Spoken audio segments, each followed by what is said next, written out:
Hey, what's up? It's Nerd Newbie back again with yet another stream. And today we have a lot of things to cover. I have some news headlines that came out that kind of crazy. So I do want to cover those briefly, relatively briefly, in the chat. Because of course I do want to hop back on to the Carr 3 SMP. So I'm not going to waste too much time going over these, news headlines. And of course, you guys can go read the news on your own as well. 1980s where getting a job was easy. Hold on, let's see. What's this? Hold on, I wish that I was a little bit better at getting everything set up for the stream beforehand.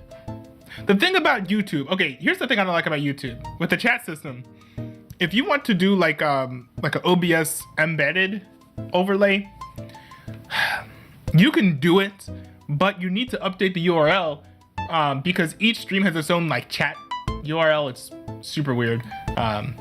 So I don't know. One of the things that kind of makes me want to go to go to Kick, although I'm probably not going to go to Kick this year at least, but we'll see. But YouTube ain't bad. YouTube ain't horrible. More free speech on Kick would be nice for covering the election, though. We've got official Mike up here in the chat. What is up, official Mike? Out here spelling labor with a U. Like, what in the world? Says, I'm going back in time to the 1980s where getting a job was easy. Interesting. Let me know what it's like. Tell me how great the patriarchy is, because I kind of want to know.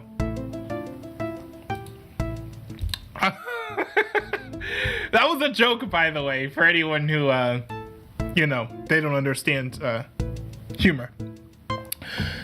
But let's see, I'm gonna go ahead and get started, because there's no point in wasting time, or at least that's what I hear.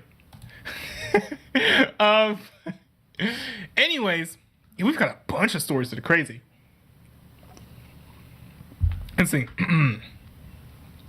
I'm quite sure that a lot of you guys have heard of the most recent indictments that have been levied against Donald J. Trump as he runs for president of the United States of America.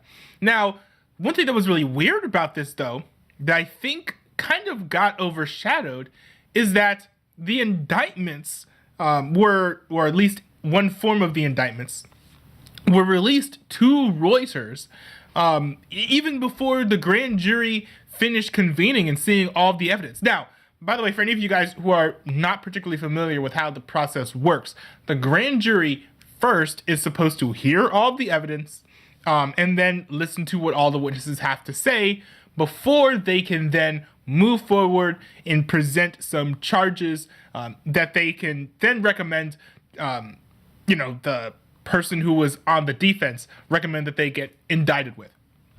So the process was going on as usual, right? The grand jury was collecting evidence, examining it, and they were hearing from witnesses. But lo and behold, randomly, Reuters got a hold of a document. Actually, Timcast here explains it better. Fulton County shares removes content detailing fourth Trump indictment. Now, there's been a mismatch of the information that has been put out. Reuters said that the document was legitimate. They indeed did receive it from Fulton County, but then the Georgia District Attorney's spokesperson then went and said that the charges that were filed were inaccurate, and they also claimed that they were false documents too. Now, this got people upset, incensed. Some people were saying, oh, they already decided to indict, Trump even before the grand jury had finished convening. To be honest, we don't entirely know everything that happens behind the scenes. I am hearing that there is a case where, some people will create a draft of such a document. So it is possible that such a draft got published early on accident. And, another thing, too, to consider is the fact that, let's see here. Another thing, too, to consider is that, Trump ended up getting indicted with far fewer, counts and charges than were in the, I guess, leaked document, right? Because the document had, hold on, let me see here. Let me pull this up here.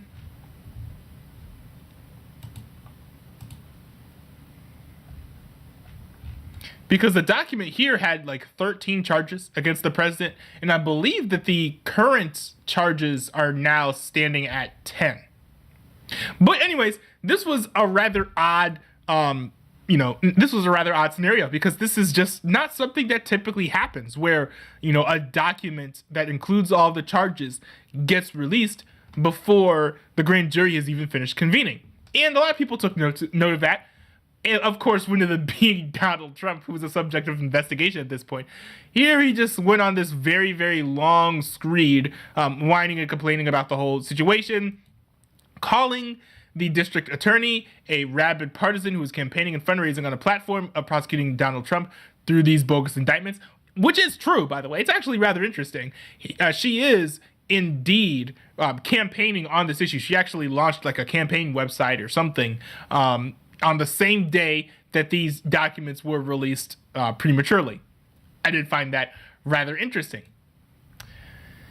But let's see here. But I do think that there's a little bit more to the story here. Let's see here. But of course, there's not a whole lot that we can do. The next step here is, of course, for Donald Trump to turn himself in, which he must do within about 10 days or so, or else there are some real legal repercussions that are going to kick in.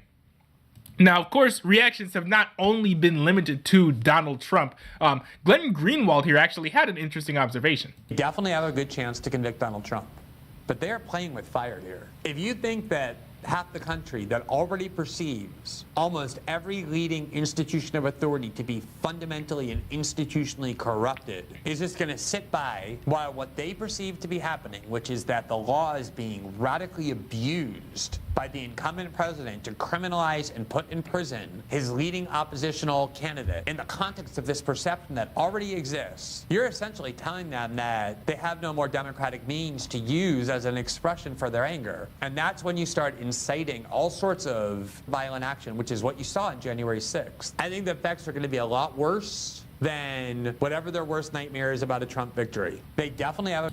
Now, I mean, this is a very interesting take. I think that one thing that can be dangerous with takes like these is I think it can sort of, cause people to excuse such violence if it occurs, because people be like, oh, well, I mean, what else did you expect? After all, violence is the language of the unheard.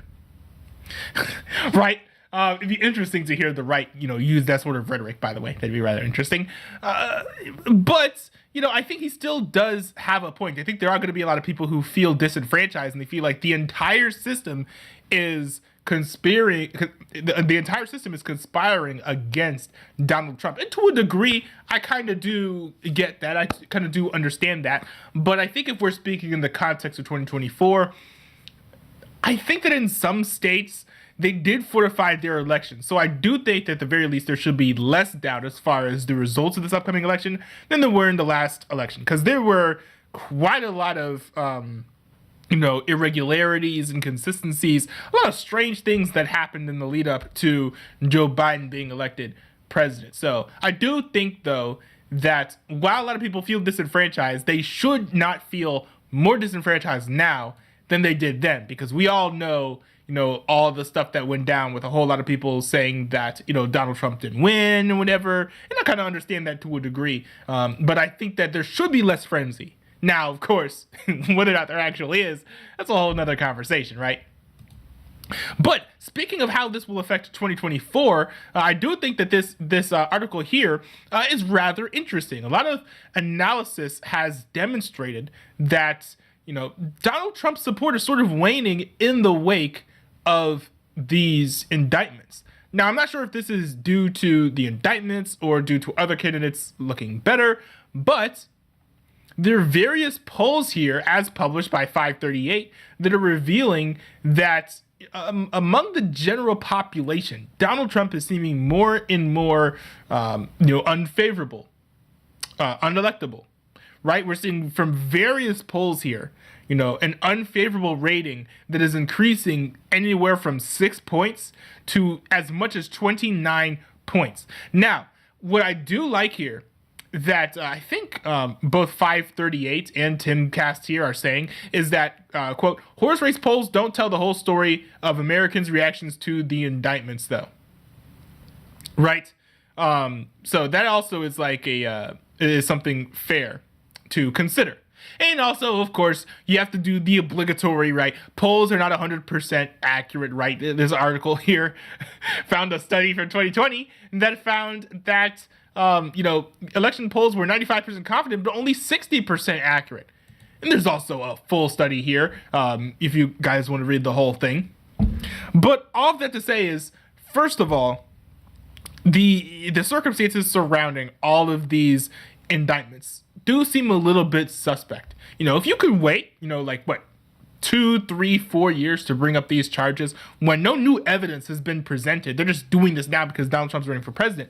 If you could wait 2, 3, years to present this information, you could wait maybe 5, 6 years and just wait until Donald Trump potentially is out of office. Wait until 2028 to prosecute all of these things, right? If you can't prosecute, if you're not going to prosecute these things when they happen, when people find out about them, then go ahead and wait until, certainly long after such a ruling could influence the future of American politics. Because it does seem like a lot of these investigations are, politically motivated. And I think that's a pretty fair take. But another thing to consider, too, is that, if you're considering whether or not these things are going to affect Donald Trump's chances at winning the presidency, yes, Donald Trump is looking more unfavorable to many according to the polls, but the polls don't tell the whole story. And, we see upsets sometimes, right? This is why we sit down and watch the polls close whenever there's like a primary or whatever. It's because you never know how things are going to shake out.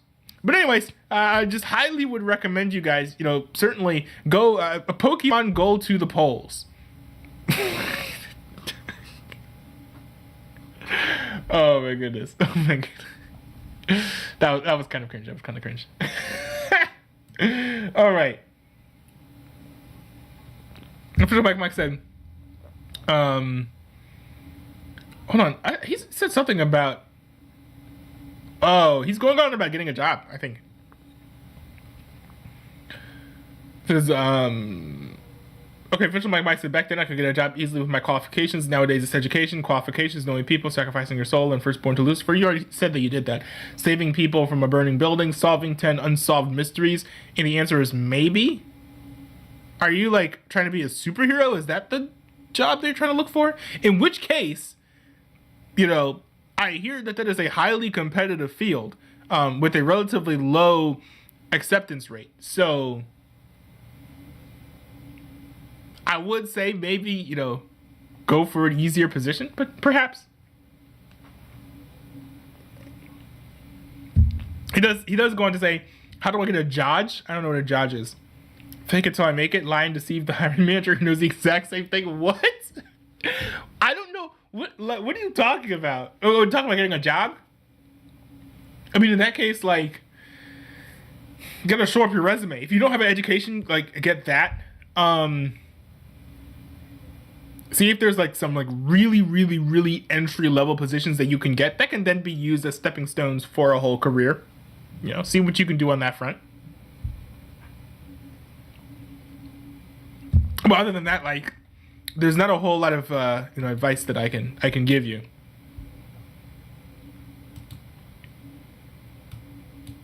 Okay, all right. We've got some strange news here, and this kind of popped up randomly on my X timeline. But there was this clip here. That's been circulating along Twitter. This is posted here by Aiden Update. There are many other clips from this stream, but this was rather interesting. Donates $100. I'll take off my shirt right now, chat. I'll take off my shirt right now if someone donates $100, bro. Damn, we're not trying to give him money, bro. Next, we're gonna stream on Aiden Ross. $100 if someone donates right now, bro. Oh, yo, mods, can you turn off subscribers only mode on the chat, please? Mods, can we get this guy docs? Tragic, can you turn off? Now this is weird, right? This is weird. Like, this is my favorite leftist streamer here. He's no small fry. Destiny is a left-wing streamer who streams on YouTube and Kick, and he apparently got his, account hacked. Now, some details on this are kind of shady, but the hacker himself did reveal how, at least to some degree, how he got access to Destiny's account and was able to start streaming there. Who wants to play 1v1.lol? Yo, someone 1v1. Yo, whoever wins me in a 1v1, I'll give you access to stream on Destiny's account. I mean my account. I'll give you all of Destiny's earnings, chat. Whoever beats me. I don't know why he's trying to say that he's not using Destiny's account when he's very clearly using Destiny's account. Hey, bro, they get access to Destiny's account. No, I'm joking. I mean my account. My account. My account. What? My account. I'm Destiny. No, we actually don't have access to his account. We do have we're using the stream key vulnerability. Kick, fix your shit. Who wants to see me? Which is interesting. Like, I didn't know that Kick had these sorts of, vulnerabilities. Now, I didn't find that many people talking about this, which is super weird, other than Sports Kita, who picked up on this. It says, hackers access Destiny's stream key, brag about hacking Aiden Ross next. Let's see here. On paper, someone who has access to a streamer's key would be able to go live on their channel. This is exactly what happened with Destiny's stream recently, when a group of teenagers accessed his stream key, claiming they found a vulnerability with the platform. Now, I don't know if... Has Kick responded? I don't think Kick has responded. Jake Lucky here, or as many call him, Jake Sucky, said, kids these days hacking live streams and saying they'll go shirtless for donations, man, what a time.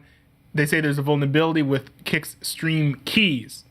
And, I'm kind of curious to see what exactly this vulnerability is, because I haven't found a lot of details about it, but they said the Kick stream key vulnerability, so they made it seem like this is something that's relatively well known, at least to the point where they're saying it's the vulnerability, not it's a vulnerability. So I find that rather interesting. But yeah, like Kick, like I'm not gonna use foul language, but fix your platform, right? Patch this up. I am actually kind of glad that there's not a lot of information about this vulnerability, because otherwise a lot of people, I'm quite sure, will be taking advantage of this. But this is not good, not great, right? You're giving hundreds of millions of dollars for people to go stream on your platform, only for some random kid in a mask that is just like mostly aesthetic, and some flimsy mask is able to just hack in and stream to whoever has the biggest account, right? This dude's claiming he basically already has access to Aiden Ross's account. This hopefully is something that is very urgent to them, that they address, and that they, at least let the streaming community know that they've resolved this, because, leaked stream keys are really no joke. Yeah, they're very serious. Yeah, that's kind of crazy. It's kind of crazy. All right, y'all. We've got the last news item here. Let's see. All right, so some of you guys might not be aware, but a diary from Ashley Biden was, released quite a while ago. Now, she is the daughter of Joe Biden, if you're not particularly familiar. This came out in October 26th of 2020. Now, a lot of people thought that this came out through Project Veritas. No, this actually was released through the National File, and this is because it was a Project Veritas employee who had this document, but I guess for whatever reason, Project Veritas didn't want to release it, so then the employee went over to the National File and then published the findings there. But there's been an interesting development in this. Not, any update on the FBI raid. Well, actually, kind of, sort of. Here is, here are the details. So basically, the mainstream media had previously been saying that this diary was not real. It was fraudulent. It was fake. Well, it turns out that the whole reason the FBI raided Project Veritas journalists is because Ashley Biden told them that it was real. And Project Veritas here released a video with a tape of, Ashley Biden doing this. What you're about to hear has never been released to the public. This voicemail was left on the Project Veritas tip line on September 3rd, 2020, which led our journalists to investigate the matter of Ashley Biden's diary, thrusting us into a pivotal moment of history for all of press freedom. Hi there, I'm calling from Florida. My family, their friend who owns a house down here in Palm Beach, was renting it out. I don't know how, but this is a while back. But anyway, a new renter moved in, and Ashley Biden was staying in this room, and they found her diary, all of her clothes, luggage, pills. Anyway, diary is pretty crazy. I think it's worth taking a look at. It's not a joke. It's real. And I'd love to get it into your hands. After years of public speculation and internal deliberation, we are finally releasing our conversation with Ashley Biden about her diary and other possessions. Oh, I did not know that this was a conversation that she had with Project Veritas. I thought it was with her and the police. That's interesting. They were abandoned and later offered to Project Veritas. Hi, is this Ashley Biden? This is she. How are you? I'm doing well. Yeah, I just wanted, so I heard you have a few of my belongings, and so I was going to ask if you could please meet my friend, Eric. Now, for context here, she reached out to some lawyers, and the lawyers were the ones who, got, I think, let me see. Let's just watch the video here. Who is down in Del Rey? If you could meet him and get this up to him. There's a diary here. It starts in January. It says, January at the end of a New York month, I'm sitting on a bed at the I building. Yeah, so if you could just give everything that you have to Eric, that would be really great. So she doesn't want to speak about, what's actually in the documents. She's only there saying those, the diary's real, give it back to me. She's literally only calling them because, they have the diary.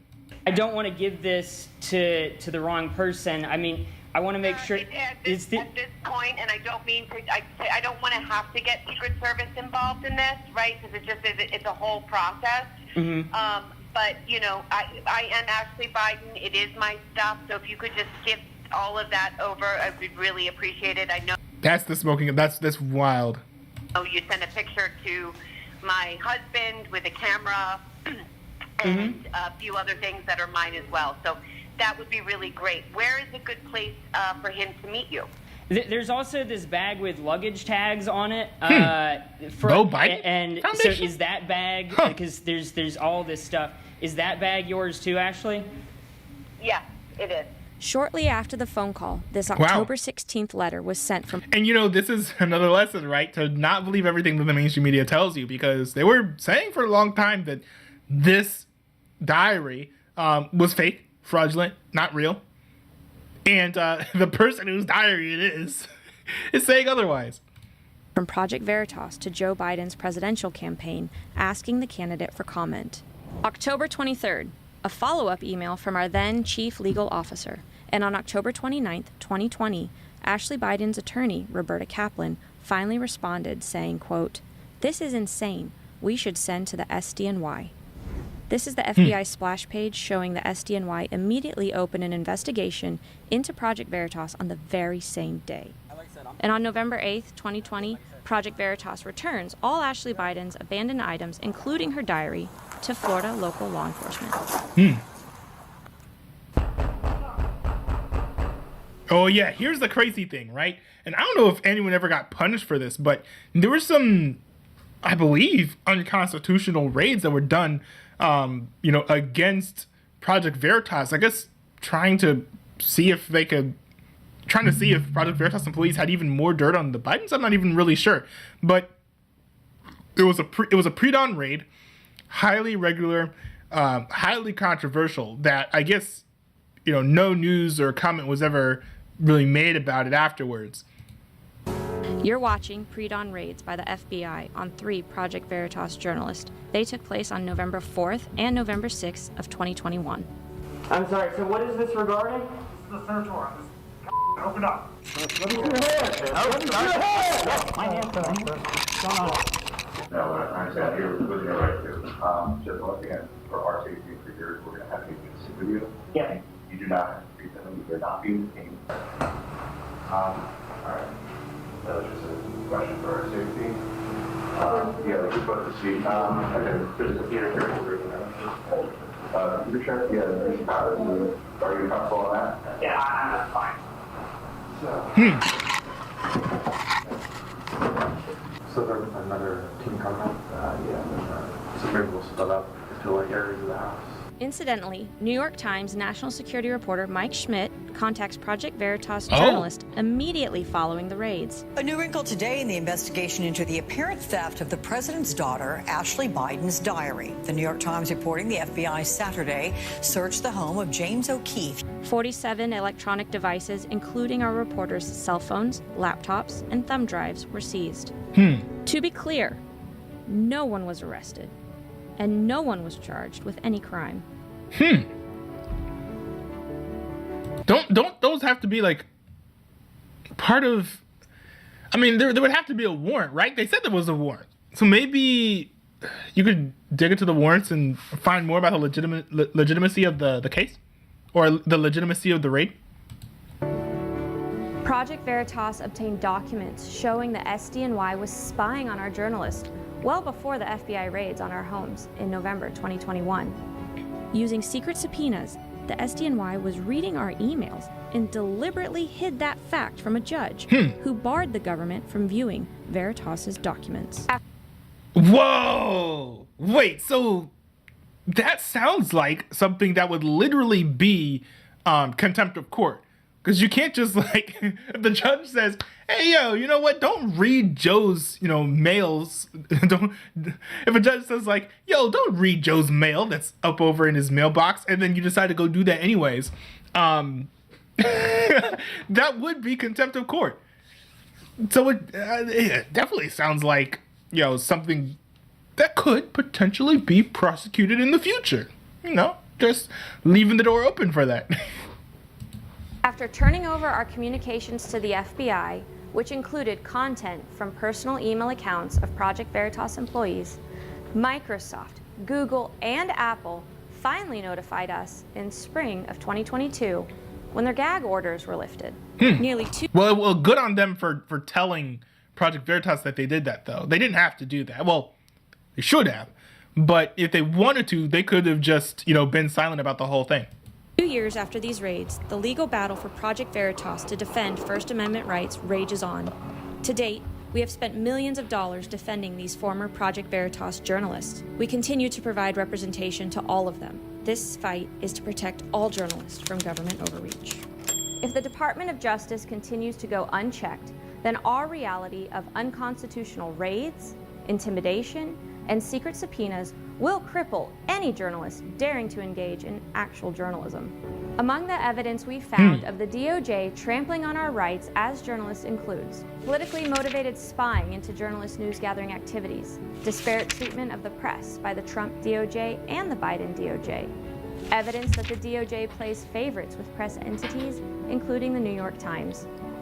Under the Biden DOJ, Project Veritas received no warnings about the secret subpoenas and search warrants of journalists' devices, both personal and professional.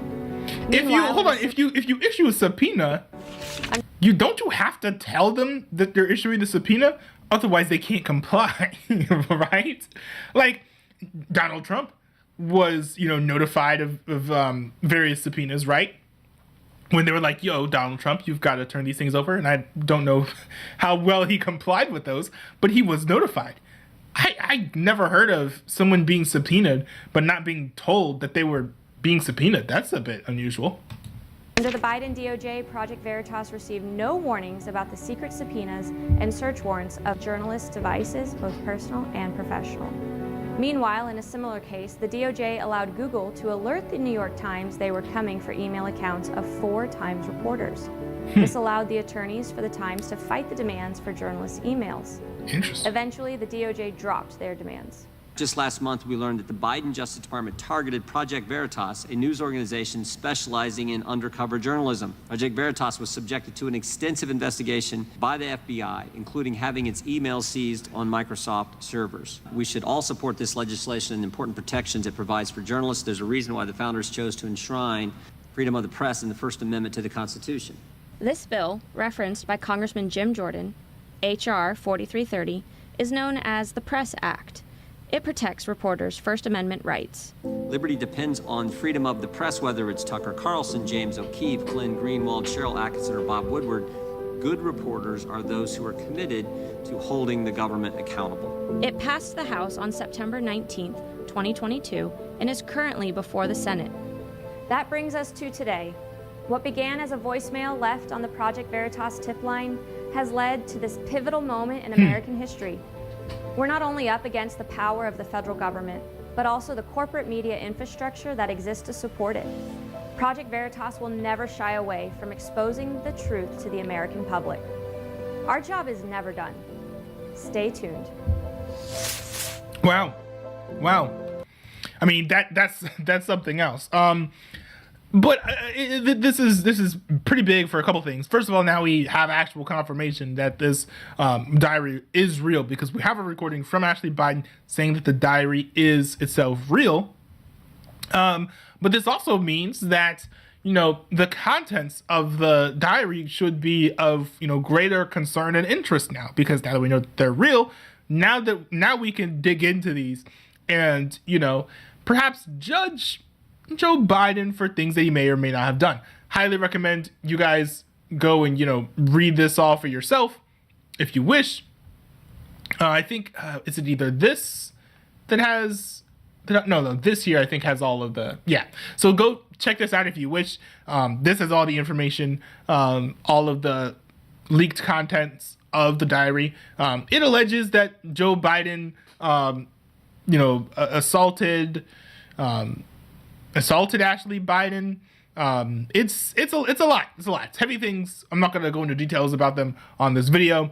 Definitely go check it out if you are indeed interested, because I do think that at the very least the American people should know these claims, since they indeed seem to be true, because we do know at least that this is for sure Ashley Biden's diary. Alrighty. All right. So we've now finished covering all of the news.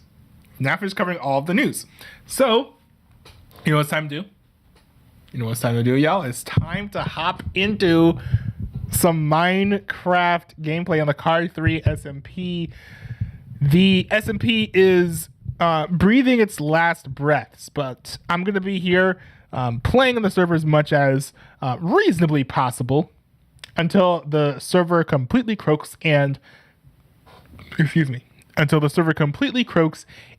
dies. You guys know that I've been building a new building for my NPCs, trying to, you know, grow the numbers at the swamp village specifically. So let's see here. So let's hop in, see what's what. I might need to make some more beds for sure. Let's see here. I'll also be feeding villagers, doing all types of things to try and grow my numbers. So this should be fun. Hopping onto the Realms voice chat here. And also for you guys in the chat, I know last time I was asked a bunch of questions about this. No, you're not going to be able to hop into the voice chat, because this is specifically for the Carr 3 guys. Not for you. No soup for you.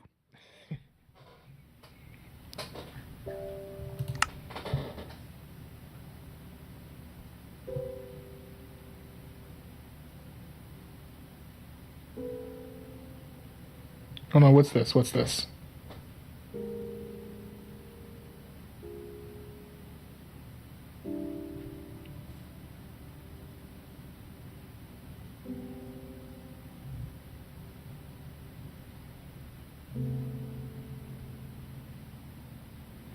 Oh, my bad. I should have already, there we go.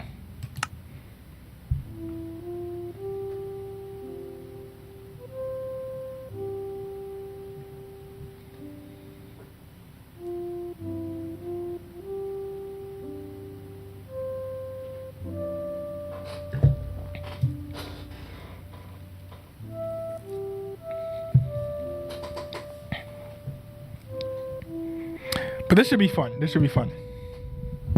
Oh, I forgot to tell everyone the SMP that I'm playing. Hold on, let me let them know.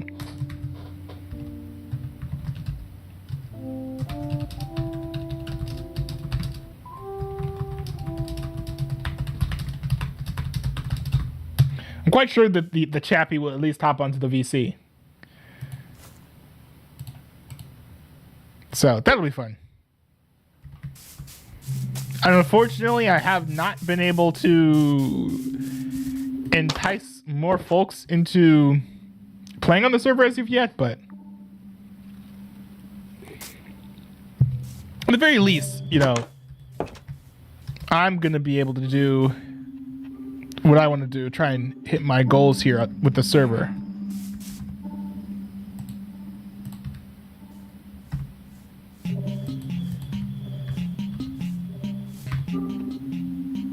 Hold on, I need to get myself a hoe.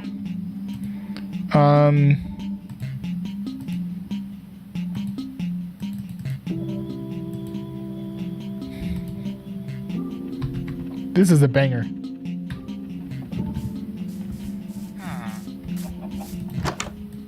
I wish I knew the Minecraft music. I don't really know the Minecraft music.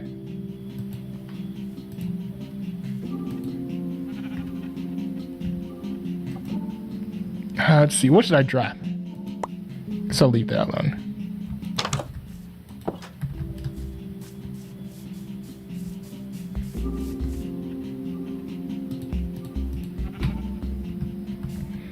Mike said, do you see that San Francisco became the purge?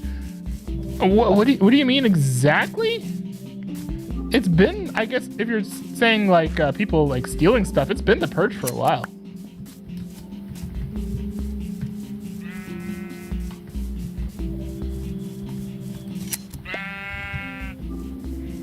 See, the thing is, I want my villagers to go in this building. There are a lot more beds over there.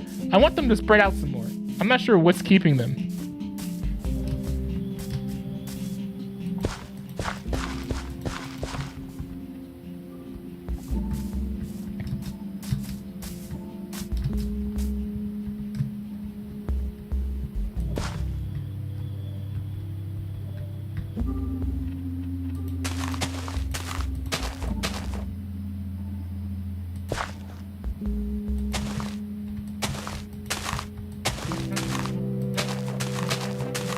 I don't know why the dirt over there isn't, you know, turning dark, because there is water running underneath it.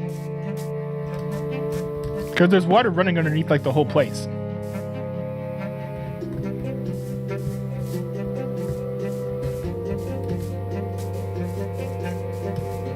Oh, nice, we got a baby villager over here. So maybe that means that the villager will try and live in the house. Actually, I don't know if there are any villagers in the house. There might be. There just might be.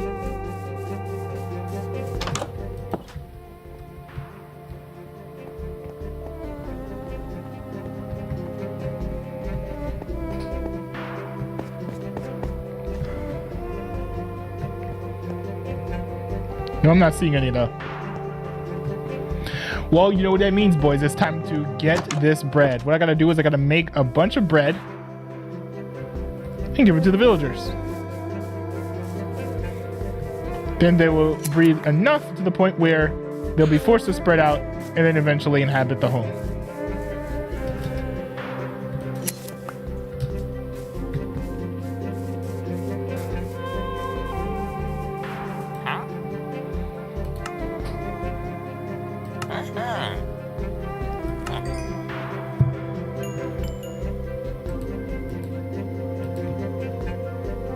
Oops.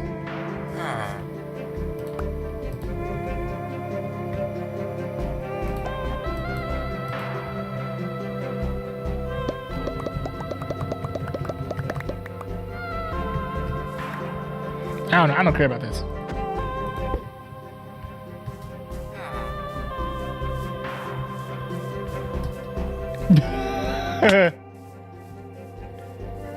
Yo.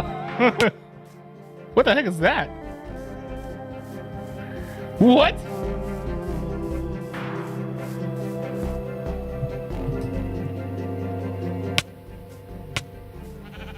What is that? I've never seen one of those things before.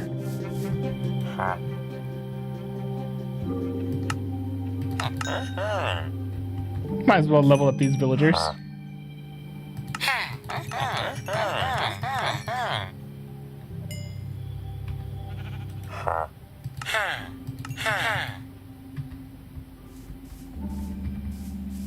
Because I think leveling up, yeah, because the whole point is these villagers are going to be, you know, doing good, giving me good deals and whatnot.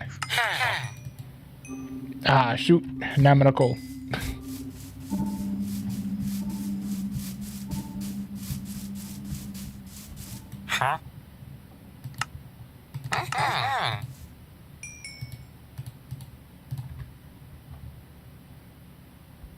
Let's see. I gotta find another adult one though, because I need another adult villager to breed. All right. No, I don't really want to buy that.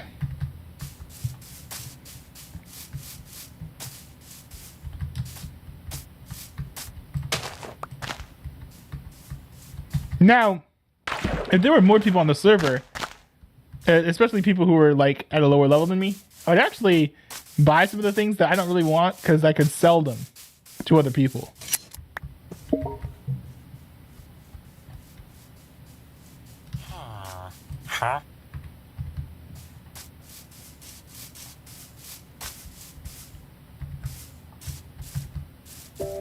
Oh, hold on, wait. There are more villagers that I can buy stuff from. So there's some villagers over here. They kind of actually need to get on the other side of the ravine. These villagers, I think, are kind of spreading into the wrong spot. But it's actually kind of neat. They're just like walking around over here in the woods, just doing their own thing.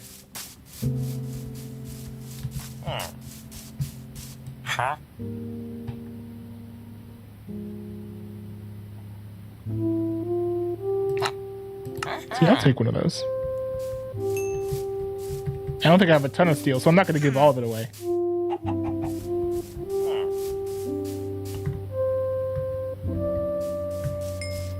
Oh no!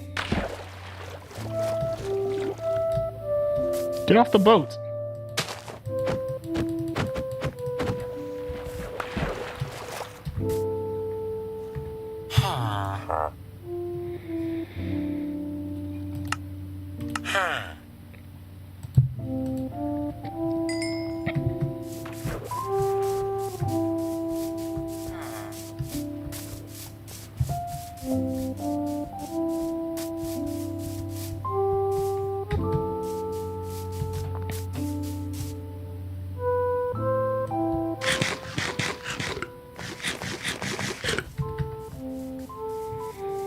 All right, so we have villagers over here. So I'm gonna go over here to bargain, like I'm doing Mamu.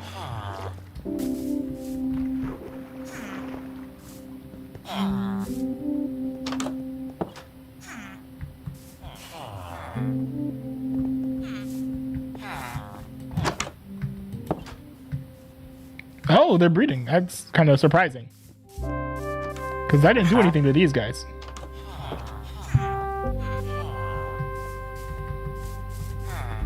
Well, I'll let these dudes, you know, listen to their, you know, their music. And while they do so, I'm gonna check out these crops.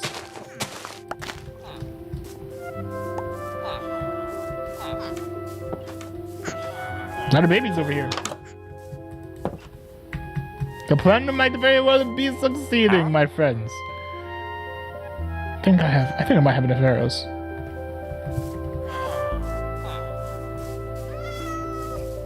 Oh, another cat.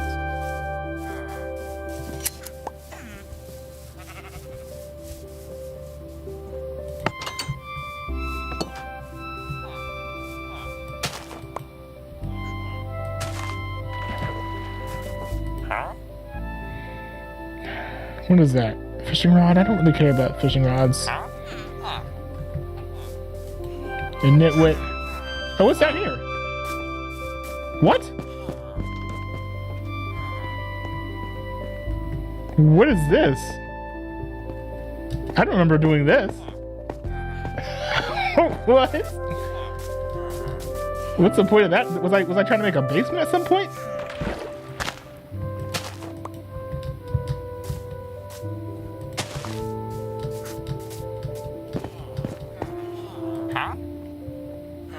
Don't really care for that. I don't really care for an empty map. I've already got a hoe. Don't need another one.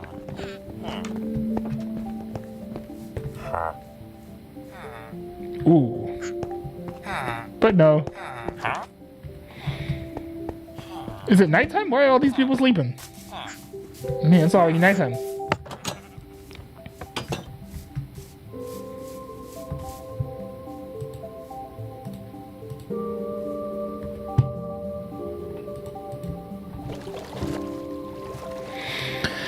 We ride through the night in defiance of the wonderfully beautiful sunset. In defiance of the wonderfully beautiful sunset.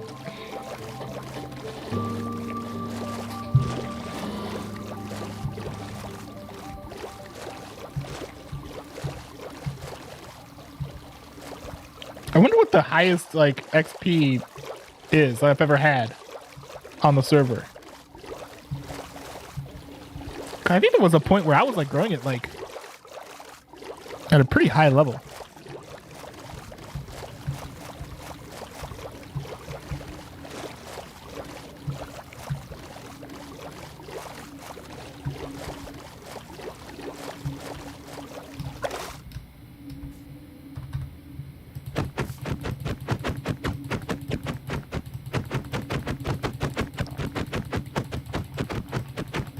But nice. Also, the feedback that I got on my Discord server for potentially making my own SMP was surprisingly positive.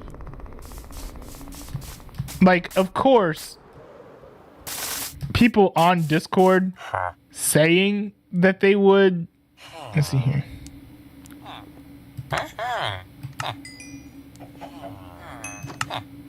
I'll take a golden carrot. Thank you very much. People on Discord saying that they would play on my server is not the same as people actually playing on my server. But, you know, I do appreciate the positivity. And I do, like, I am taking it into account. Like, of course it'd be dumb for me to assume that just because you say you're going to play on the server, that means you're actually going to play on the server. But of course I'm not going to discount it either.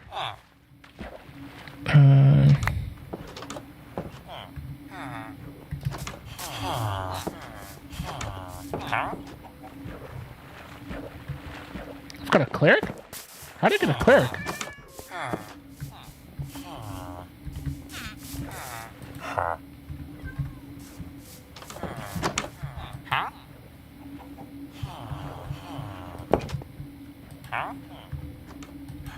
I think I should let more of these people go. This is a lot of folks, and they don't seem to be sleeping at night. So I wonder if the beds are just... I wonder if they're just a lot of, you know, there are not a lot of empty beds.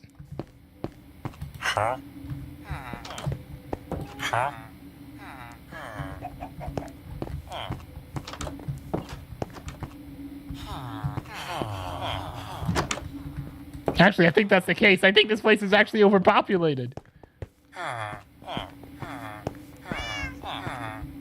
Well, half of these beds are not exactly occupied.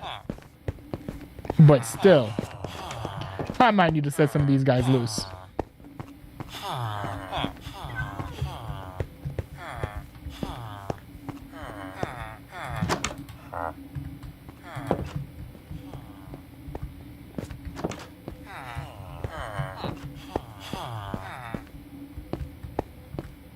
Actually, some of these people could probably come over to the new world.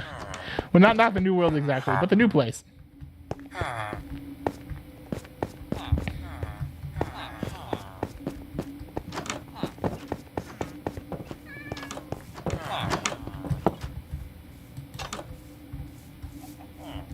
Oh, that's not what I was looking for. You were supposed to leave. You were supposed to leave. You weren't supposed to enter. Huh? No, no, no. No, no, no. You don't get to do that.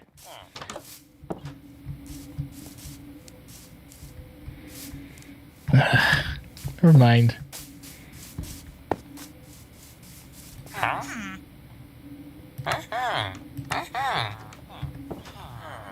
Nice.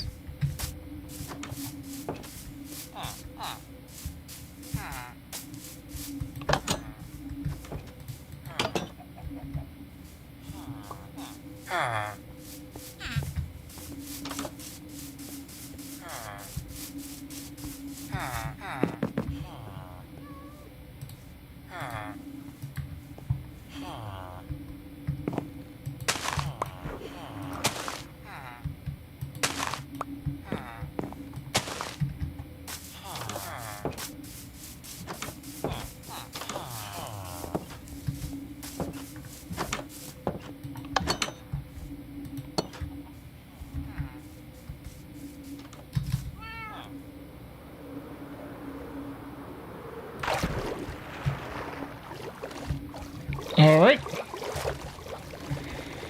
Hey, look, it's a creeper. I don't think it'll blow up or anything.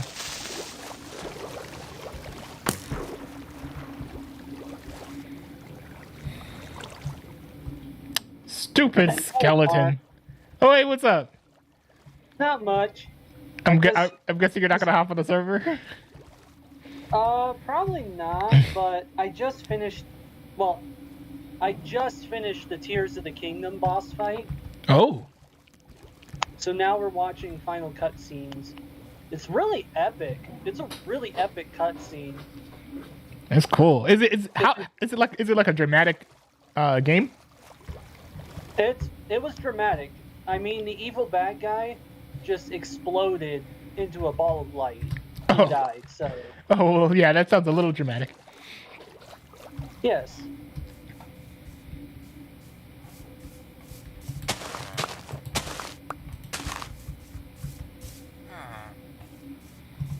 Also, throughout this entire game, Link's arm has been completely destroyed. Oh. Because the bad guy destroyed it at the beginning, and he's had a robotic hand.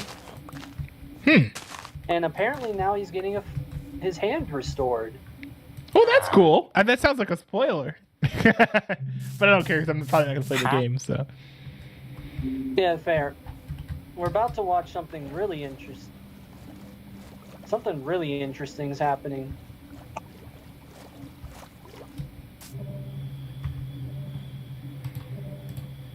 Oh, one of my villagers started trading golden carrots, so I have those now.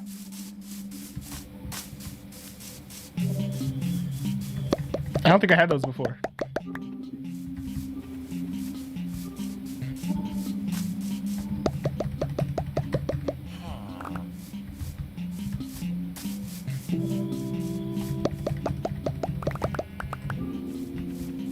Things are getting really weird now. It's the final cutscene after the boss fight, which indicates the end of the game. And the hero, Link, is now turning Zelda back from a dragon into herself. This is so weird. Because she sacrificed herself by turning into a dragon to heal the Master Sword. Oh. And now, after all is said and done, they revived her into a human form again. It's really weird. I wish I had more context for this. Yeah, you have to play the game to fully get the context, but it's really fun because I've completed all the story quests, so I'm enjoying the ending. Yeah, and I'm sure it's like satisfying. It is. You know what though? I read an article about the ending actually before I got to it, because I was at the point where the story was like, okay, I can't actually wait until the boss fight to figure out what this ending is, so I'm not surprised if something. But that means you're supposed to play, and that's what you're supposed to do. Well, yeah, except that.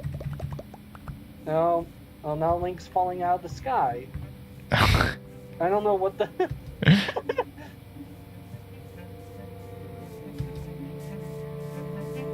They're both falling out of the sky. Hopefully. Oh, wait. I'm supposed to do something. What? They actually expect me to dive. Oh, it's one of those things where it went from like the gameplay to the cutscene? It went from cutscene to a little gameplay at the end. And now I'm diving to save Zelda from falling to her death. That's kind of cool. Because now I don't think a lot of games do that.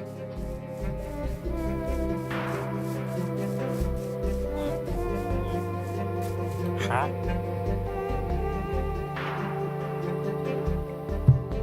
I think I'm gonna mine, get some more coal, convert some of that coal into some emeralds, and then repeat the cycle of trading with my villagers. Oh, I am failing. Somehow I'm failing miserably at this. What, is it a hard level? No, just reaching out and grabbing her hand is apparently hard. Oh. Or are you nervous at all from like, because this is like towards the end of the game.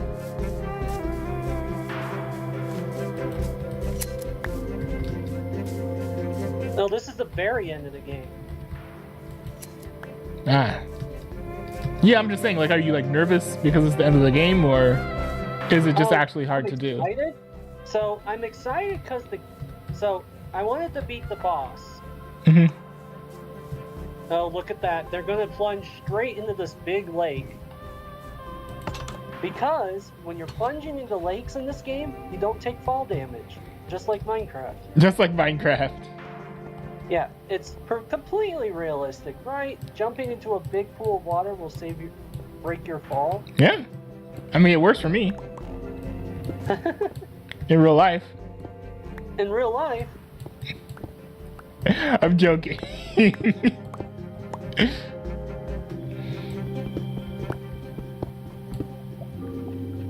Also, I don't know why it is.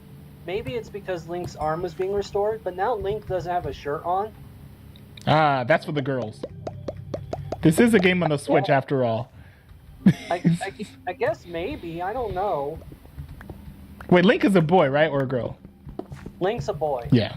Yeah, that one's for the girls then. That one's for the girls. So Link is the male swordsman, and in the Legend of Zelda games, you always play as him, and Zelda's the one you're usually rescuing. Hmm. And Ganon's the boss you're usually defeating, in one form or another. What do feminists think about the game? I mean, I don't think they have them. Zelda's extremely popular, so I don't think there's backlash against it. Huh. Well, there have been people that have been wanting to play as Zelda as a playable character forever. Ah.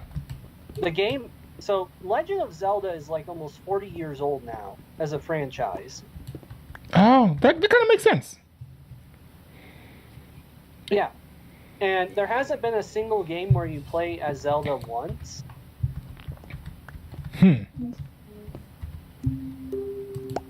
That is a bit odd, I would think. Well, maybe not entirely, but to a degree.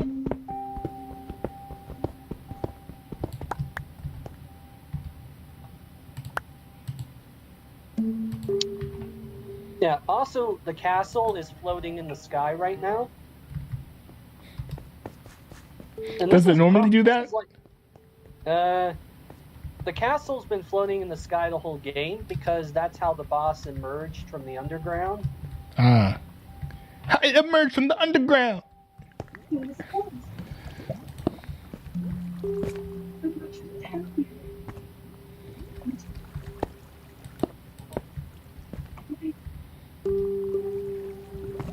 And she's very happy to be alive and home, which is fair. So cutscene ends. Oh, and then the quest that's been going on the whole game, Find Zelda, ends. You found and the game Zelda. ends because there's no other. Let's see. What's Well, I it guess gonna if do you now? found Zelda, you know, then you've achieved the objective, right? Yeah. Oh, it looks like it is the credits now. Oh, that's it. That's the end. Well, yeah. So the whole point of Legend of Zelda is to beat Ganon Hmm. in his various forms. Once you beat Ganon, the game ends. Like, the game just ends after the final cutscene. Hmm.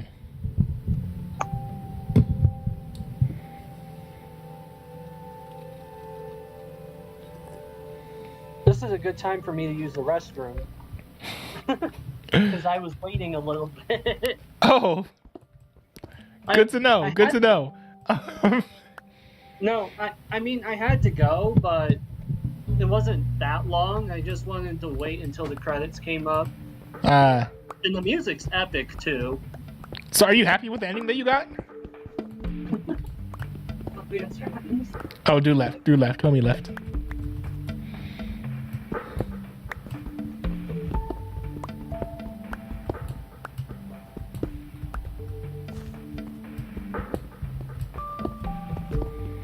You know, I came here for coal and I did not find any.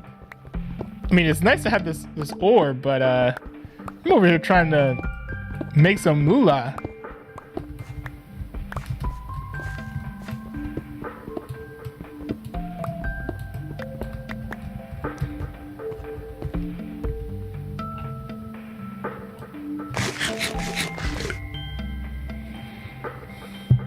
Oh, Amar, to answer your question, I am happy with the ending. Hmm. That's good then. I'm happy. Now, this person, so this one article I read, this one person was not happy. Why? So, Was it anticlimactic?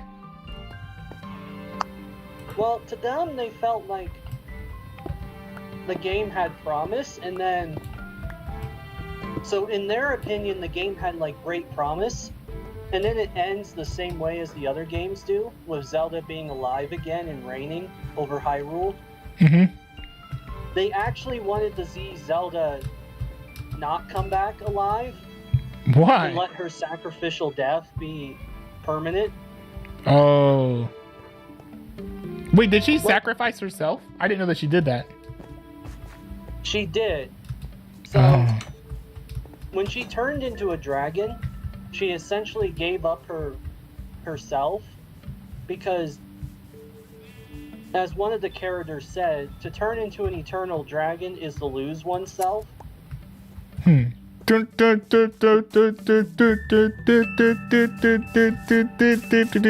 know if you can hear the music. It seems pretty loud. No, I can't hear the music. Okay, it is a little loud. I'm gonna skip the credits now, because... Oh, we got a final cutscene. This is kind of cool.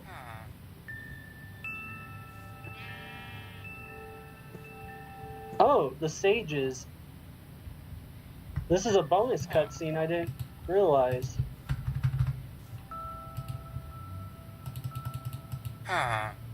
Who are the sages?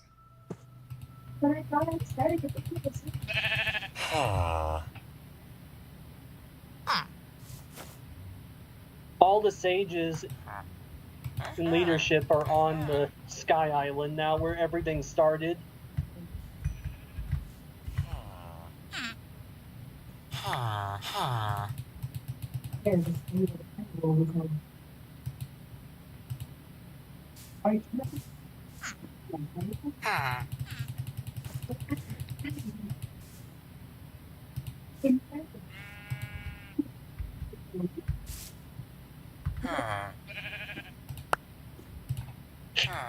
Here we go. This cutscene's pretty cool.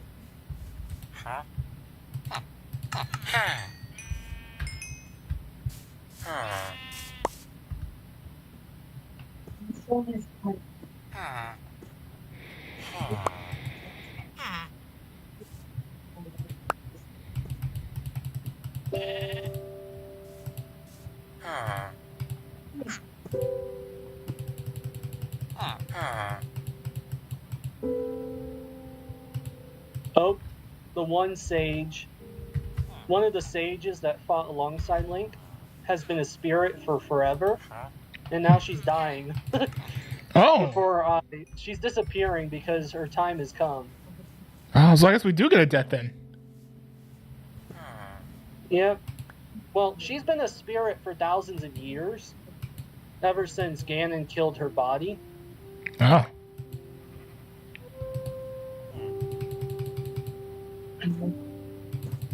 And she's a Zonai, so she's like the last one. So. Wait, why the last one?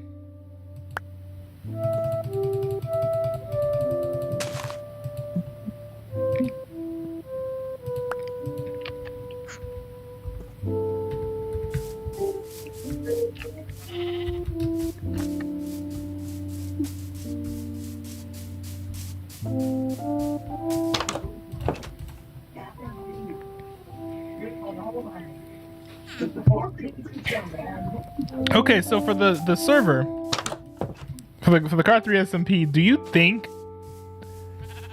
what's it looking like to you right now? Do you think that people are going to come back and want to play on the server again, or do you think they're going to want to replace this with like a new one, or switch to a different game entirely?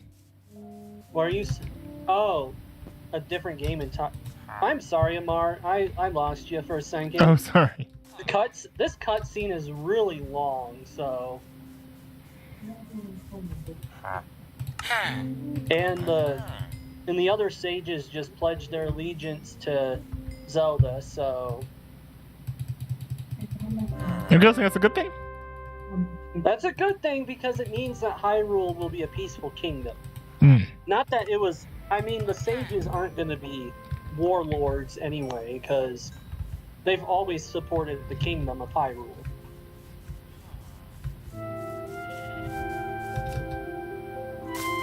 Well, sad moment as this person fades out of existence, but I'm trying to figure out why this cutscene exists, but I guess it signifies the end of the game or something. Yeah, to a degree.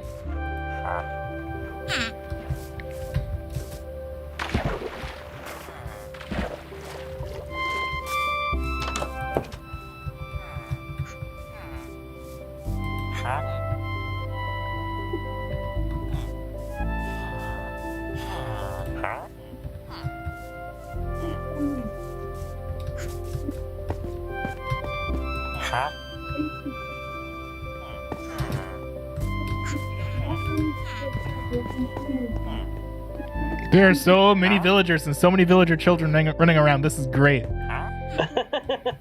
That's great. It's hold on.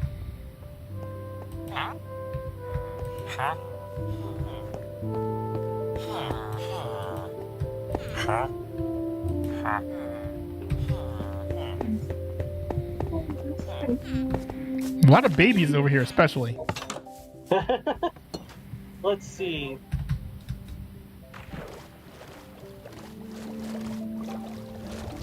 So Zelda's technically royalty in the game. Her father was the king, and then Ganon killed him in the story that Breath of the Wild tells.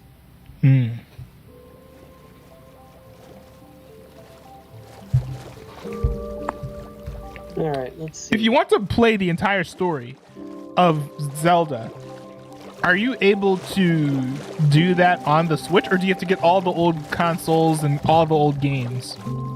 Okay, I'll answer there's two answers to that question. First off, not all the... Oh, and now we're back to the main menu, which actually means the game ends. But what you can do, and what the Zelda games let you do, is they let you go to the previous file, the last save file before you beat Ganon. Mm-hmm. They let you go to the last save file so you can continue playing in the world. Ah. That's good. I was like, it's an open world game. Usually they let you keep on playing after you've beat the villain. They do. And you can go back and beat the villain as many times as you want, but at the same time, it's like, well, I mean, the world story, as far as the story goes, it's pre-beating Ganon. Oh, I see. So it's the world is still threatened to say you haven't actually stopped him. There's no story. There's no playing in the world post final battle. Why not? Is understandable because it's like peaceful and there's not really many things you could do. Hmm. Now, as far as all the Zelda games, so you would have to. It depends on the games. Like the very old ones, like the original Legend of Zelda on the SNES. I think like the first 3 or 4, there are a few Zeldas that have been ported to the Switch through online libraries that Nintendo has for the old consoles. That's cool. That's cool. Yeah, so you can play the original Legend of Zelda and Link to the Past, and if you pay extra money for a fancy online subscription, you can play Ocarina of Time as well. One of the most popular Zelda games of all time. But now, there are some games, so there are 4 Zelda games you can play on the Switch with a Switch cartridge. Breath of the Wild and Tears of the Kingdom are the Switch exclusive ones. Mm-hmm. Because they're the newest. But they did remaster Skyward Sword, which was a Wii console game, and Link's Awakening, which was like a Game Boy one or something. Oh, Game Boy.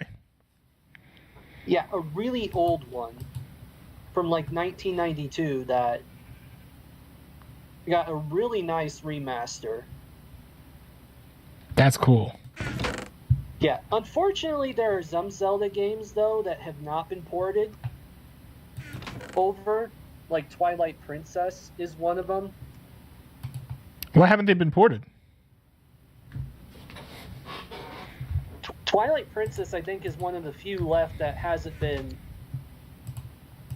ported over to the Switch because that was also a Wii Zelda game. But that one hasn't made it yet. Granted, I don't know if they're actually going to throw Wii games into the Switch porting. I mean, they should. Well, they can eventually, but Wii is still like a very popular retro console. They don't sell Wiis anymore, obviously. They're not making new Wiis because they're all on the Switch, but Right. they do. I will say that they do. Like, you can still find Wiis. Now, there are still Wiis floating around in, like, second-hand stores, Goodwills, Amazon's. I mean, the retailers would still sell them, but at reduced prices and whatnot. Yeah. You can find a Wii for, like, $100 probably on Amazon or eBay or Walmart now. Yeah, probably. Yeah. Is the demand high for a Wii? Or not really? Maybe. Well, maybe it is.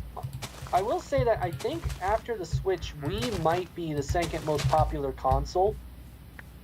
Isn't the PlayStation 2 the most popular console of all time? I'm talking about Nintendo consoles. Oh. Oh. Look, if we're gonna rank all consoles, PlayStation 2 might actually have it. I don't know. I know it has the most sales of any console of all time. Yeah. I will say that Xbox is probably one of the more successful console ones. Like, PlayStation is really good too. PlayStation and Xbox have both been really good. Nintendo's good too. But, like, those are the three big gaming companies as far as consoles are concerned. Right. The big three. There's not really many other companies. I don't think there's really any other companies that, like, make their own consoles anymore. Because they know that they can't compete with those three. Yeah. That's what happened to Sega, actually, is that they haven't released the console since the 90s because their last one bombed. Well, I didn't know that. Yeah, Sega's Genesis was, like, their last console. Yo, the naming convention on that's kind of hilarious. Yeah. Genesis, the last console we'll ever make. Well, they didn't know that. It Yeah. just didn't do well. I don't... Let me see. I actually am curious. Sega's final home console.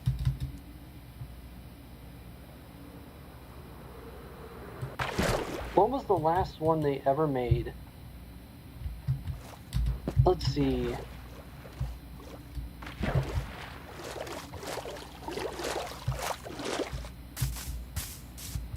The Revelation Oh, probably was Genesis actually the last one they made. Genesis wasn't the last one. It was the last one they ever made.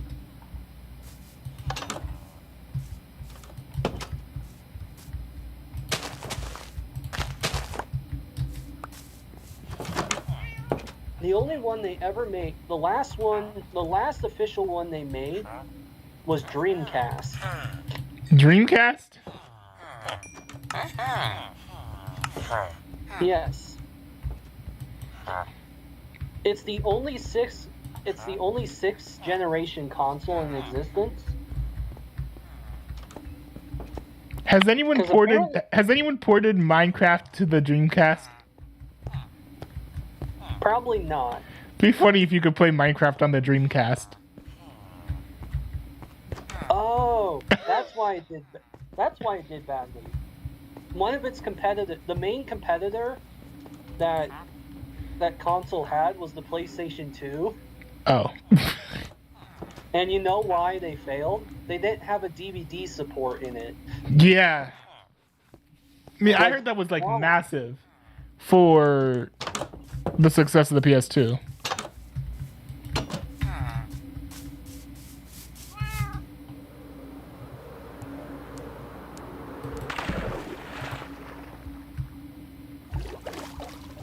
Yeah, Sega didn't make a... Sega's first console was 1983.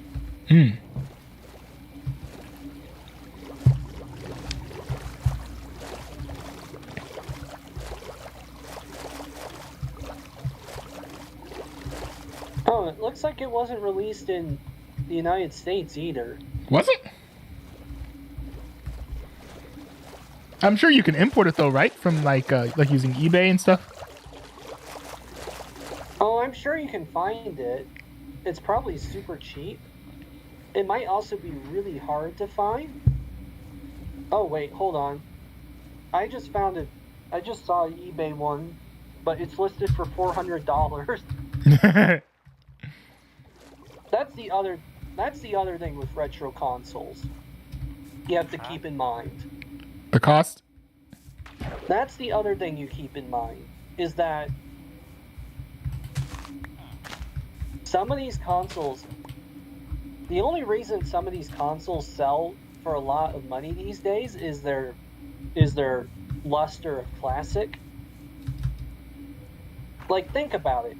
A Wii if the Wii was unpopular and not really nostalgic, Right. no one would buy it, and it would be like $20 on eBay. Exactly.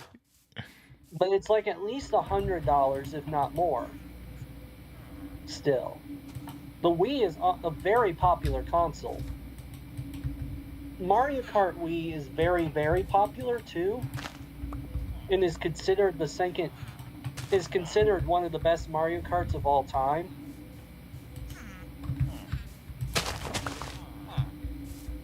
Now, for me, I like 8 Deluxe better. What's 8 Deluxe? 8 Deluxe, Mario Kart 8 Deluxe. Oh, the Mario Switch Kart 8 Deluxe. Yeah, the Switch Mario Kart. I like that one the best. Not because I haven't Wii is fun, but Wii is also hard. The Switch is very easy to play casually though. Anyone can actually play the game unless you don't have hands or you're blind maybe.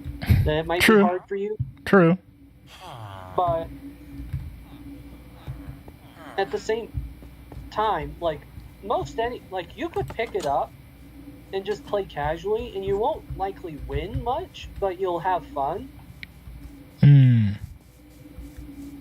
Whereas Wii, if you just jump into Wii blind, you're gonna get destroyed. Well, destroyed. Also, Mario Kart Wii these days lives on mostly because of custom tracks and mods. So how do they keep the game alive? Well, one, there's custom tracks. So the Wii is one of the easiest consoles to mod in the Nintendo lineup. Whereas the Switch is not really moddable. There's not really much you can do with the Switch in modding, unless you have a day one Switch. And I'm guessing that those are kind of rare, right? They're relatively rare, because I'm pretty sure those sold out even in pre-orders. Oh yeah. When Nintendo releases a new console, it's a big deal. Just like when Microsoft released the Xbox Series X, that thing was sold out months before it even came out. Yeah, the PS5 was sold out as well. Yeah, and there were people buying up bundles of them and then selling them for 3 times the cost. Now, that was in large part due to, the chip shortage. That is also true. The microchip shortage really didn't help at all, but I mean, to be fair though, if I do get an Xbox again, which I thought about it, which it would be mostly to play Halo actually on it again. I am thinking of I could probably snag an Xbox One again for $120. They're that cheap? Xbox One. Well, okay, Xbox One is more like $150 for a good one, but yeah, after Microsoft's Series X came out, no one was buying Xbox Ones in bulk anymore, so. Interesting, because it's still a good console.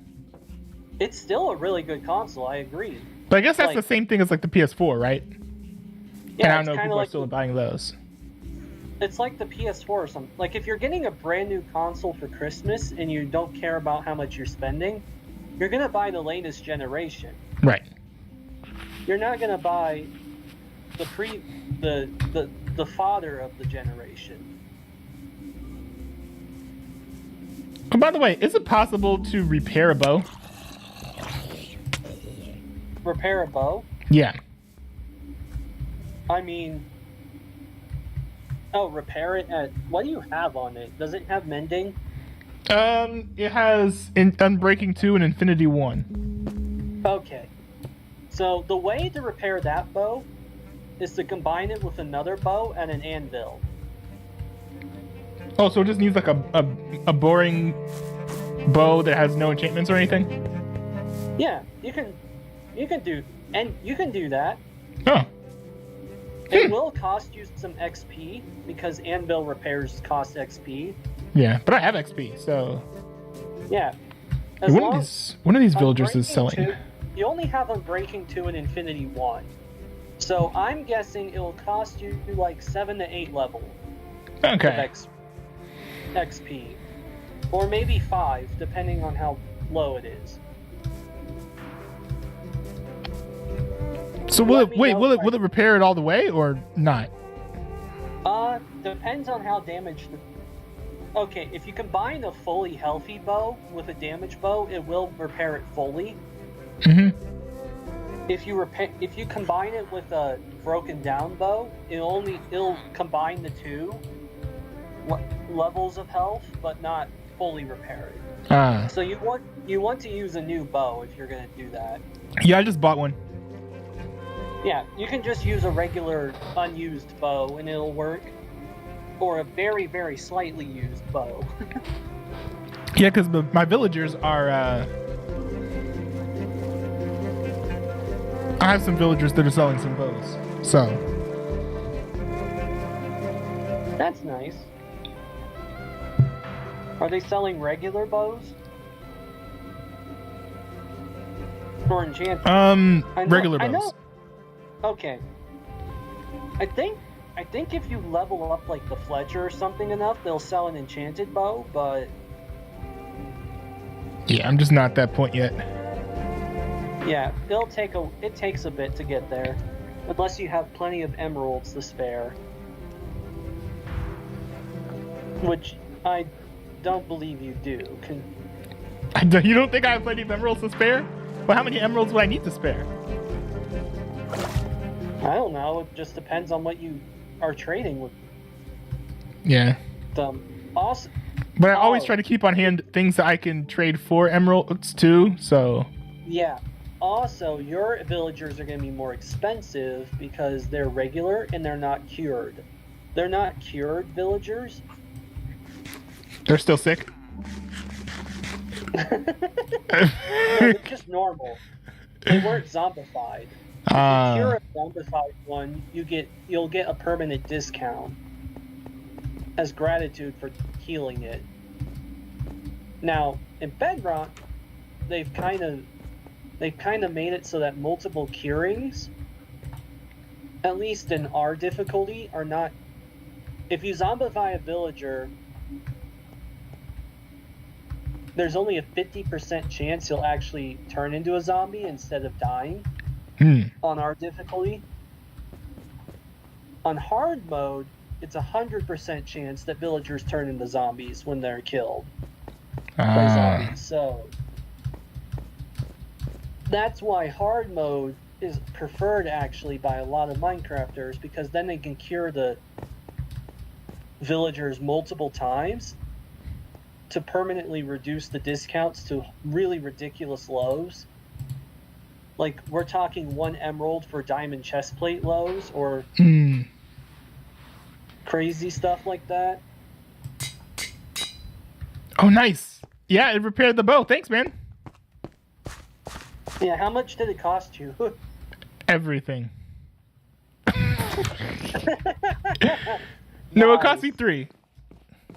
Oh, that's really cheap. Yeah. But I also, I never use it. Like, I should use my anvils more, but I, never use them. Now, do know that if you use your anvil enough, it will break. Yeah, but this one has not been broken in. I have, 2 anvils, I think. Okay. So your anvil will last, 30 repairs or something before it breaks anyway? Yeah. Which, for me, will be forever, because I rarely repair my things. I should repair my stuff, but I don't really. Alright. Oh, my neck is getting sore. I don't know why. I specifically reset all of the... I had some extra money, so I got some legitimate monitor stands for my setup to make sure that my eyes are level with the monitors and everything. But I still am getting a little bit of pain in my neck. Now, Granted, I'm getting far less pain in my neck now than I used to. It used to be really, really bad. I mean, that's good. You're taking steps to remedy the situation. Yeah, but I just don't know what the solution is because like it's like a what's it called, like a 90-90-90 rule, where it's like your legs, your arms, your head, and your desk and your monitor, they're all supposed to be at 90 degrees. And if they're not 90 degrees, then that's when you'll start to experience, neck pain or back pain and all that stuff. So I tried to adhere to that rule, but it's just not working. Now maybe it has to do with the actual height of my chair.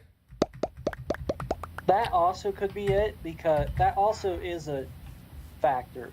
Now, the thing with my chairs, my office chair, is I like to put the office chair low to the ground. I like to lower it. Some people like to raise it. Wait a second. Is that comfortable? I usually lower the chair. Well, for me personally, I just find it more comfortable because I'm not really a huge fan of having my feet like completely dangle off the chair without touching anything. Yeah, that's true. Yeah. But I get that to a degree. Oh, that's right. Yeah. I forgot another thing. So Wait, once what? Another Zelda thing.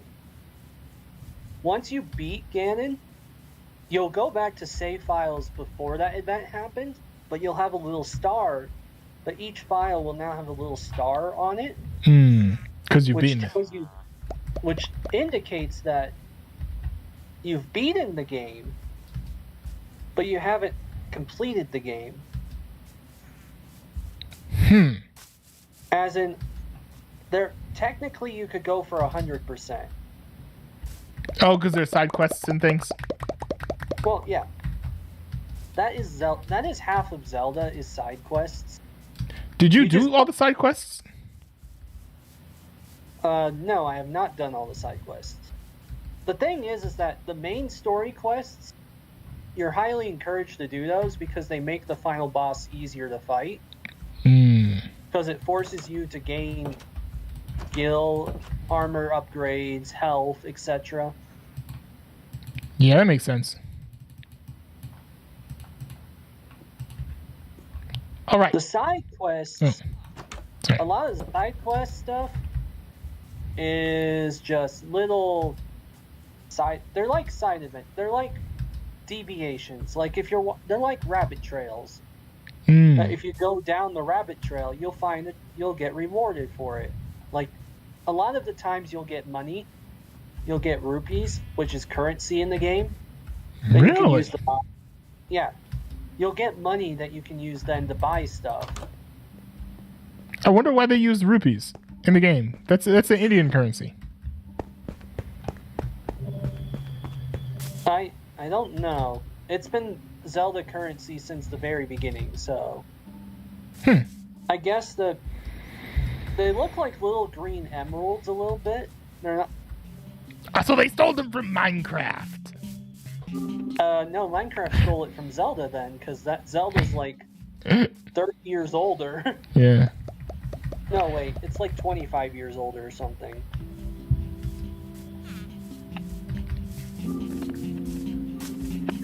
I would not be surprised. How old is Zelda? Because we're getting... So, what blew my mind, Amar, is that I realized that Return of the Jedi is 40 years old this year. Really? Yeah. Return of the Jedi is a 40-year-old movie now. Which means in 4 years, Star Wars will officially turn 50 years old when Episode 4 hits its 50th anniversary. Dude, that's kind of too old, to be honest. That's mind-boggling. Also, you know what's also mind-boggling? That blows my mind. What? And because I remember watching this movie when it came out, it was like, around Thanksgiving time this year, Frozen is going to be 10 years old as well. I have not seen that movie. That is fair. You've told me this. I would say that watching it once is probably... It's worth watching once. Worth watching once? Yeah, I would say it's worth watching at least once to see if you like it or not, and to at least understand why there's a craze around it, but... Would you also say that I should listen to Taylor Swift music as well? I would argue that, actually. You would? I do. I listen to Taylor Swift music. I don't know. Actually, I've already listened to Taylor Swift music. They play it in public bathrooms. Yeah, they do, because it's very popular. Also, she's making bank off that new tour she was doing. Yeah. Saving the world by her lonesome. Rescuing the economies of multiple nations. And leaving waves of economic prosperity in her wake. I'm making it sound destructive, but it's not. Not really, but she is probably going to make $1 billion off this, which is mind-blowing. Wow. It's almost as much money as Greta Gerwig is going to make off of this movie. That, Barbie. Have you seen the Barbie movie? No, I haven't, Amar. I haven't gone out... I haven't gone out to the movie theaters since the 4th of July. Which, to be fair, there hasn't been really much I wanted to go see. Guardians of the Galaxy Volume 3? I saw that one on Memorial Day, so... Oh. What about Spider-Man Across the Spider-Verse? I need to watch Spider-Man Into the Spider-Verse first. Oh, you haven't seen it? No, I haven't seen that movie. Oh, you were too busy watching Frozen. No. No, Okay, I haven't watched the Frozen movie since probably Frozen 2 for that one watching of the sequel that we did at my family's at home, but yeah, I haven't watched Frozen in a long time. To be fair though, like I remember the movie well enough because my sister watched it like 100 dozen times. Oh. When she was young. Oh. I watched with her a lot of those times, so the plot is glued into my head. And I still listen to Let It Go on occasion when it comes up in the playlist because I like the song, but. Whew. All right, let's see. I'm gonna sign out here. But I had some success. On the server. If you didn't notice, I was able to get some villagers to go over to the new building. Ooh. And I was able to get 2 of them, which is great because now I'm just gonna have them breed, and then they'll fill up that building. So yeah. Well, the other trick is to get the farmers to feed the villagers for you, because they will start giving food out. How do you do that? Well, first you have to give the farmers. So the villager farmers, when you show up at a random village in the middle of nowhere, right? Right. You find this village in this one place, and it has farmers. Yeah. Well, the farmer's workstation is a composter, and they work there. And they also tend the fields attached to that They also tend the fields around it, like the little carrot farms and stuff. The farmers will actually tend to those. They'll go to those. Yeah. And then once they do, they'll pick up the food and stuff. And then once they fill up on food, they'll start breeding. They'll also start handing food out to the other villagers if they feel a need to. It kind of happens sporadically, which is why I don't let the farmers in my village grow their own crops, because I don't want, originally it's because when I was curing all my villagers, I didn't want them to breed normal villagers and ruin my ridiculous low economy. Now it's just because I'm not gonna get on probably to build a farm for them to let them do that. Yeah. All right. Well, let's see. I'm gonna sign off on the stream, and I think we'll have time to finish the season of Rebels that we're doing. So let me sign off. Tonight would be a great night. You'll be happy to finish it. Yeah. All right. So I'll see you in a bit. Season 2 ends on a banger. Yeah. I have high expectations. So, all right. See you in a bit, man. Yeah. Actually, I wish that you could take your Discord emotes and put them in the YouTube chat. I wonder if Truffle lets you do that. Does anybody know? Let me look this up real quick. Truffle, it's truffle.vip, right?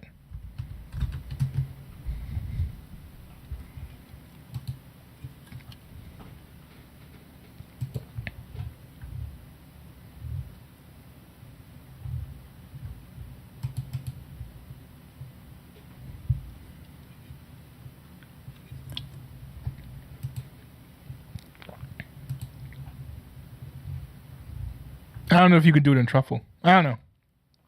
But anyways, thanks y'all for tuning in to the stream today. Had a good time. Very chill, very chill. I'm actually pretty tired. Like extremely tired. But for how tired I am, the stream turned out all right. So I think that's a W. I think that's a W. Yeah, we'll see what happens with the next season of streams. I think I mentioned that I'll probably be doing less of my commentary type videos, probably less of my more react type videos too. It'll be mostly like gaming videos. I will do some news coverage, but I think a lot of my streams in the future are going to end up looking a lot more like this one, where it's just like, boom, doing the news quickly, concisely, and then moving on. Just because it's less prep, it's easier, it's more chill.